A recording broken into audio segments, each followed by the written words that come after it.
बिस्मिल्लाहिर्रहमानिर्रहीम। प्यारी foodies family, आज आपके लिए लाई हूँ बीफ निहारी की बहुत ही ज़बरदस्त किस्म की रेसिपी।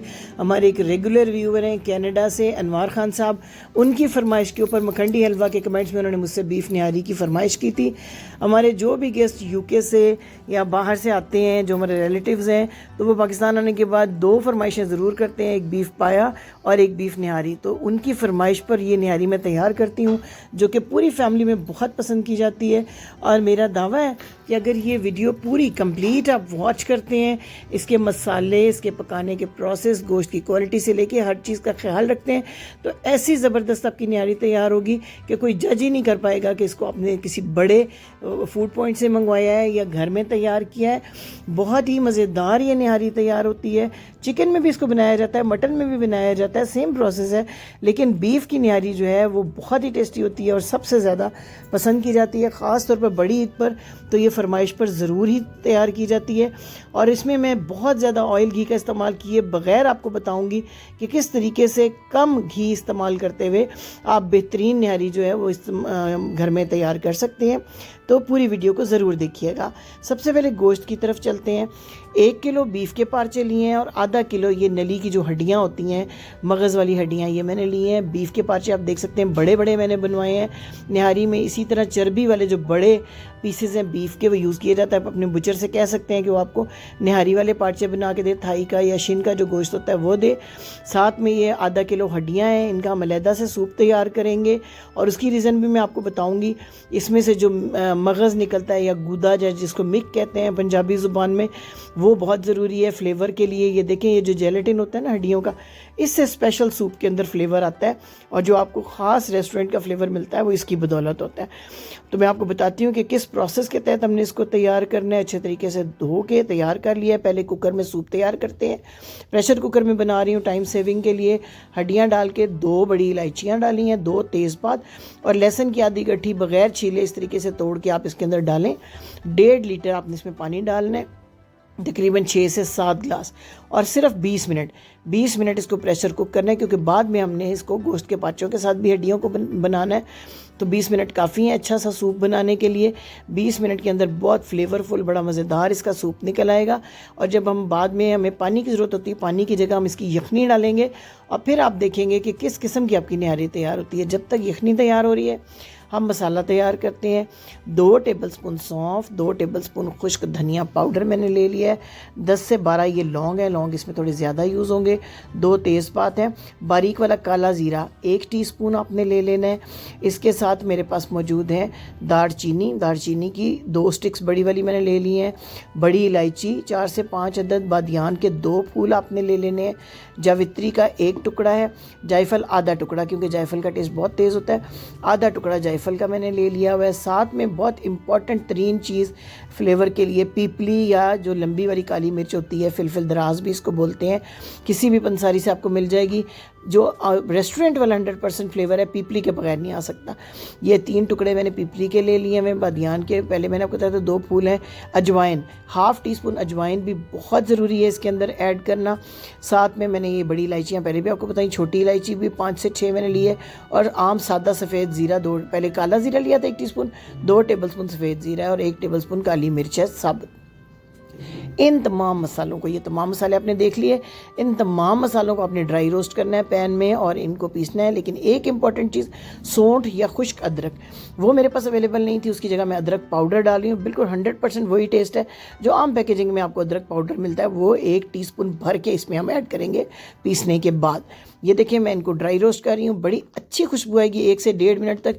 बिल्कुल धीमी आंच पे, जलने नहीं देना आपने इस मसाले को, बिल्कुल धीमी आंच पे आपने इसको ड्राई रोस्ट करके हल्का सा ठंडा करना है और फिर बिल्कुल बारीक सा आपने इसको पीस लेना है। अगर आपके पास इतने ज़्यादा मसाले अवेलेबल नहीं हैं, आप कहीं किसी ऐसी जगह पे हैं, तो फिर सादा सा हल है कि बाज़ार का जो निहारी मसाले का पैकेट है वो लें और वो यहाँ पे यूज़ कर लें।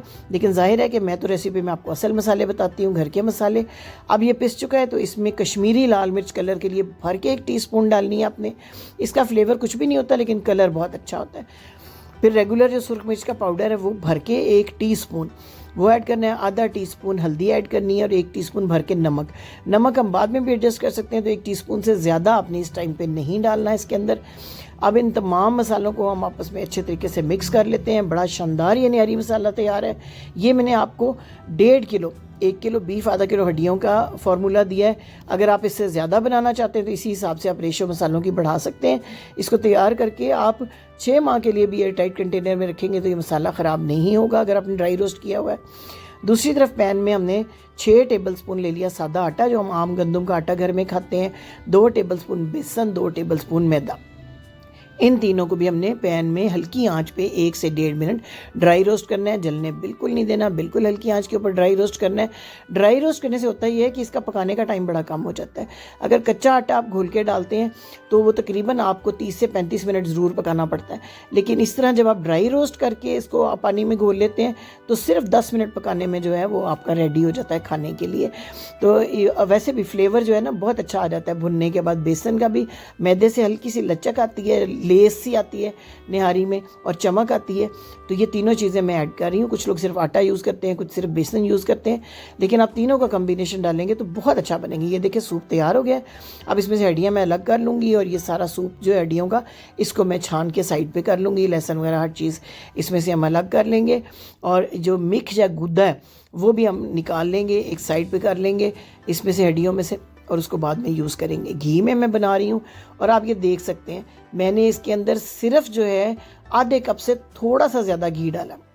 हालांकि देखें कितना क्वांटिटी में गोश्त भी है, हड्डियाँ भी हैं, मैं दिखाऊंगी कि कितनी ज़बरदस्त ये निहारी बनेगी। 1 टेबलस्पून लहसुन और अदरक का पेस्ट, हल्का सा इसको जो है हमने फ्राई करना है बिल्कुल चंद सेकंड, और साथ ही गोश्त के पार्चे इसमें हमने ऐड कर देने और मीडियम आंच पे, आंच हल्की नहीं करनी। आंच हल्की की तो गोश्त जो है ना वो पानी छोड़ना शुरू कर देगा, और बहुत तेज़ आंच की तो फिर ये जो लहसुन और अदरक है इसका कलर चेंज होना शुरू हो जाएगा। इसलिए मीडियम आंच के ऊपर जो है हमने इसको 5 मिनट तक फ्राई करना है, जब तक गोश्त के पार्चों का कलर जो है वो अच्छा सा चेंज ना हो जाए। इससे क्या होता है, बीफ का जो रेशा है ना वो अंदर से टेंडर होता है, ऊपर से ये जो है क्रिस्पी सा हो जाता है, कलर चेंज हो जाता है। हमने इसको बहुत ज़्यादा गलाना है, तो जब बहुत ज़्यादा गलाते हैं तो ये पीस बहुत ज़्यादा टूटते नहीं हैं, यानी ये इंटैक्ट रहते हैं, अंदर तक रेशा नरम हो जाता है, गल जाता है। इस तरीके से मीडियम आंच पे फ्राई करने से तो आपने टाइम दे के इसको जो है 5 मिनट तक फ्राई करना है। और प्रेशर कुकर तो होता ही ज़रा भारी पेंदे का है। अगर आप पतीले वगैरह में बना रहे हैं तो फिर आपने मोटे पेंदे का यानी भारी पेंदे का जो पतीला है वो लेना है, ताकि आपका गोश्त चिपके ना। इतने बड़े बड़े पीस हैं तो इनको पकाने में ज़ाहिर टाइम भी लगता है। 5 मिनट तक इसको अच्छा सा फ्राई करें। मेरे साथ हैं अगर अभी तक इस रेसिपी में, तो आप मेरे चैनल को सब्सक्राइब कर लीजिए, बेल आइकन को प्रेस कर दीजिए, क्योंकि हर 2 दिन के बाद जो हमारी वीडियो आती है आम घर के मसालों से घर में बनने वाली वो डिशेस जिनकी हमें रोज़मर्रा ज़िंदगी में ज़रूरत होती है, वो तमाम हम इस चैनल पे अपलोड करते रहते हैं। ख़ास तौर पे उन बच्चियों के लिए जिन्होंने नया नया खाना बनाना शुरू किया है, या वो हज़रात जो अकेले रहते हैं, उनके लिए हमारी वीडियोस बहुत हेल्पफुल होती हैं। अब 5 मिनट के बाद ये जितना मसाला मैंने ग्राइंड किया था, मिक्स किया था, ये सारा ऐड करना है। अभी स्टेज पे शायद आपको ये ज़्यादा लग रहा हो मसाला, लेकिन इतनी क्वांटिटी के लिए बिल्कुल परफेक्ट है, और परफेक्ट आपकी इंशाल्लाह निहारी बनेगी। 2 टेबलस्पून में पानी ऐड करके ज़रा ऑयल का टेम्परेचर ठंडा कर रही हूँ, ताकि मसाला जो है वो एकदम से काला ना हो जाए, जले ना, क्योंकि इसमें काली मिर्च है, पीपली है, तो स्टार्ट में ये थोड़ा सा इसका कलर जो है वो ब्लैक की तरफ जाता है, लेकिन जो जो आप मीडियम आंच पे भुनाई करेंगे तो ये बड़ा खूबसूरत रेड कलर कश्मीरी मिर्च की वजह से इस मसाले का आ जाएगा। और ये बड़े पीस हैं। अब आपको बड़ी तसल्ली के साथ 10 मिनट तक इस मसाले के साथ इस गोश्त को फ्राई करना है।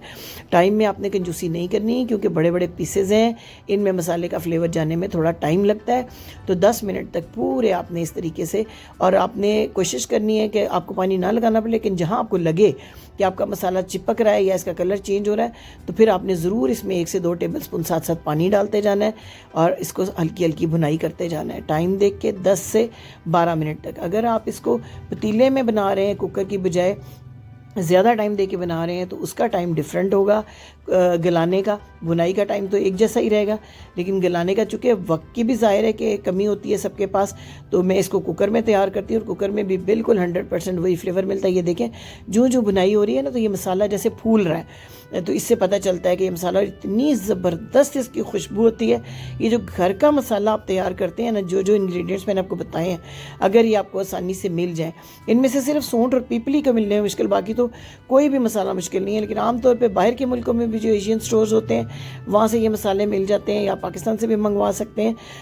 बाहर से आने वाले जितने हमारे मेहमान होते हैं वो बड़े जो है दावे से ये फरमाइश करते हैं कि जी जब भी हमने पाकिस्तान आना है हमने आपकी वो वाली बीफ निहारी और पाए ज़रूर आपके घर आके खाने हैं। तो मैं उनके लिए स्पेशली ये तैयार करती हूँ। मुझे उम्मीद है कि आपको भी ये रेसिपी ज़रूर पसंद आएगी। और आप जहाँ भी रहते हैं, जिस मुल्क जिस शहर में रहते हैं, वहाँ पर अगर आपको ये चीज़ें मिल जाती हैं या अगर आपको नहीं मिलती तो पैकेट मसालों से भी अगर ये प्रोसेस फॉलो करते हुए आप बीफ की निहारी तैयार करते हैं तो इंशाल्लाह ताला आप एक परफेक्ट टेस्ट की बीफ निहारी को घर बैठे एंजॉय करेंगे और ये आपकी दावतों का एक पार्ट बन जाएगी। देखिए कितना अच्छा मसाला भुन गया है और ये जो ऑयल बिल्कुल इस तरीके से अलग हो रहा है ना, अब इस सारे ऑयल को हमने बिल्कुल अलग कर लेना है।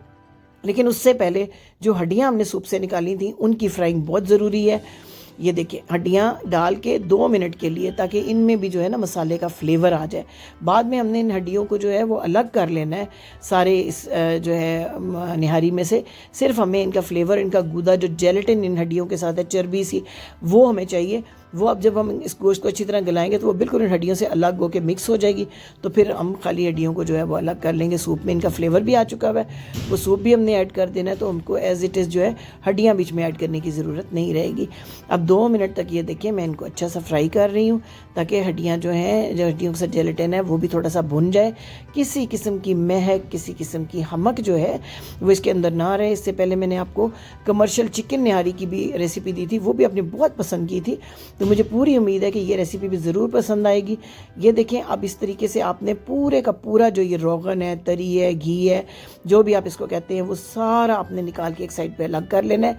और फिर हम इसको कैसे ऐड करेंगे वो भी मैं आगे चल के आपको बताती हूँ। अगर वीडियो पसंद आ रही है तो लाइक का बटन ज़रूर प्रेस कर दीजिए और अपने अच्छे अच्छे प्यारे प्यारे दोस्तों से, फैमिली से इसको शेयर भी कर लीजिए ताकि उनके भी काम आ सके, क्योंकि अच्छी बात को फैलाना भी सदका जारी है। ये देखें मैं इस तरीके से थोड़ा सा पैन को टेढ़ा करके बिल्कुल ये रोगन जो है इससे अलग कर लूँगी और इस रोगन को एक साइड पे ये देखिए मैं रख दूँगी। देखिए जितना घी था ऑलमोस्ट सारा ही मैंने अलग कर लिया इसमें से। अब इसके अंदर हम दोबारा से जो है वो डालेंगे 4.5 गिलास पानी के और इसको हमने करना है पूरे 45 मिनट्स तक प्रेशर कुक। इतना कि जो गोश्त के पीसेस हैं, मैं दिखाऊंगी आगे चल के आपको, कि वो इतने नरम हो जाए कि मामूली सा हाथ का जो प्रेस है उससे भी बिल्कुल ये रेशा रेशा होनी चाहिए बोटियाँ। ये देखें साइड पे जो मसाला लगा हुआ था इसको भी मैंने इस तरीके से पानी में डिज़ोल्व कर लिया है। अब इसको पूरे 45 मिनट तक हम करेंगे प्रेशर कुक और उसके बाद जो है हड्डियाँ हम इसमें से अलग कर लेंगे। और बाकी का प्रोसेस क्या करेंगे मैं आपको प्रेशर कुकिंग के बाद दिखाती हूँ। इतनी प्रेशर कुकिंग, हाँ अगर आप इसको पतीले में तैयार कर रहे हैं तो फिर आपको तकरीबन 2.5 घंटे बिल्कुल स्लो आंच पे इसको पकाना पड़ेगा और 2 लीटर पानी डालना पड़ेगा। अब जी जिन चीज़ों के साथ सर्व करना है वो भी तैयार कर लेते हैं।